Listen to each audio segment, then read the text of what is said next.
Many IELTS candidates know that they should write an overview for writing task 1, yet they don't know how important that overview is.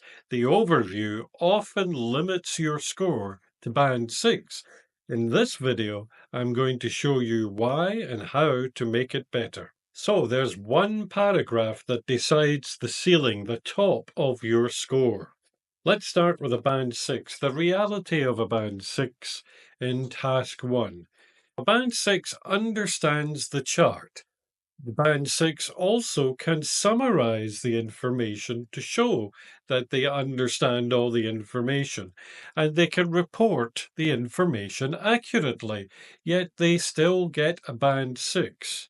So what's the difference between a band 6 here and what the examiner is looking for to get the band 7?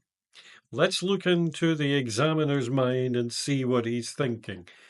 He's asking the question, okay, they understand the chart, perhaps, but does the candidate know what matters most? That's the key question. So when an examiner looks at your overview, they scan the overview. When an examiner looks at your overview, we scan the overview, we prioritize, and we look for signals.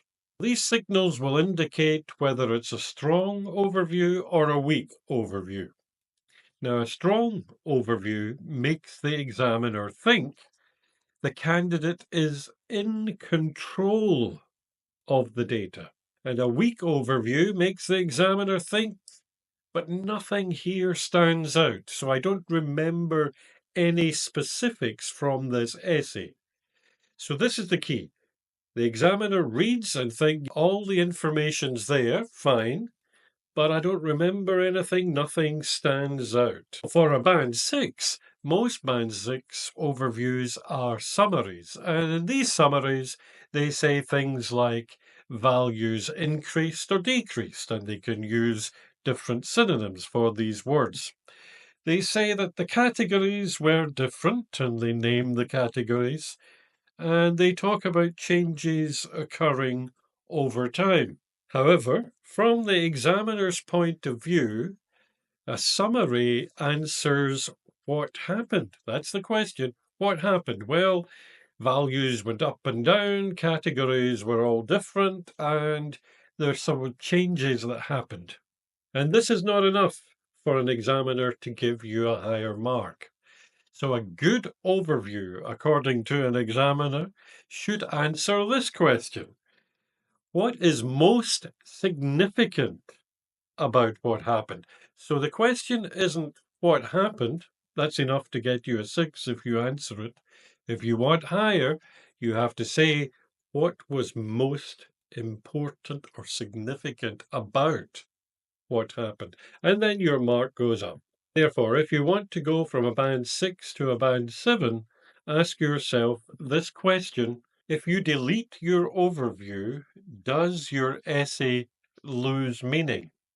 Now, if your essay does not lose meaning, what was the point of the overview? Band 6 candidates, of course, they like to play safe, so their summaries are often neutral. First, they're summaries, and they're neutral, so they don't show anything as being more important, for example. That means there's no clear prioritization. So a band 6, they want to be safe, they want to make sure they've got everything on the page, so they can get the 6 for answering this question. However, they don't take any risks. And what does that mean? They don't try to prioritize, to tell you what's more important than something else. However, this is exactly what an examiner wants a band 7 to do. Someone higher than a 6 must prioritize. So clear prioritization means examiner confidence. The examiner then thinks this person is higher than a 6. For an examiner, a higher band overview signals 3 things. Firstly, it signals dominance. That's where the candidate shows you that one trend is more important than the others. Contrast, it shows you that the differences are meaningful. A band 6 just shows you the differences. And direction. So in this overview, band 7 will show the reader what to expect in the details. Let's compare a band 6 and a band 7 example. A band 6 may look like this. For an overview, overall the use of cars, buses and trains changed over the period, with some increases and decreases among the three forms of transport. Now the band 7. Overall, car use increased markedly over the period and became the dominant mode of transport, while bus and train usage showed relatively minor change by comparison. So for an examiner, this is a higher mark because it covers all three categories. Now it shows the relative importance within the overview. It tells you what is most dominant, and it contrasts the information to show you a more dominant and a minor trend, and this makes it more meaningful. Plus, it frames the detail. It tells the reader what they're going to read in the forthcoming paragraphs. So remember, Band 6 scripts report, Band 7 scripts prioritize. They tell you what's more important. So if you are stuck on 5.5 or 6, it's not because your English is weak. It's because perhaps you don't understand what the examiner is looking for. So you need to understand examiner level judgment, what the examiner wants from you in order to get higher than the 6. In the next video, we'll look at why even coverage, not too much information, keeps your writing weak.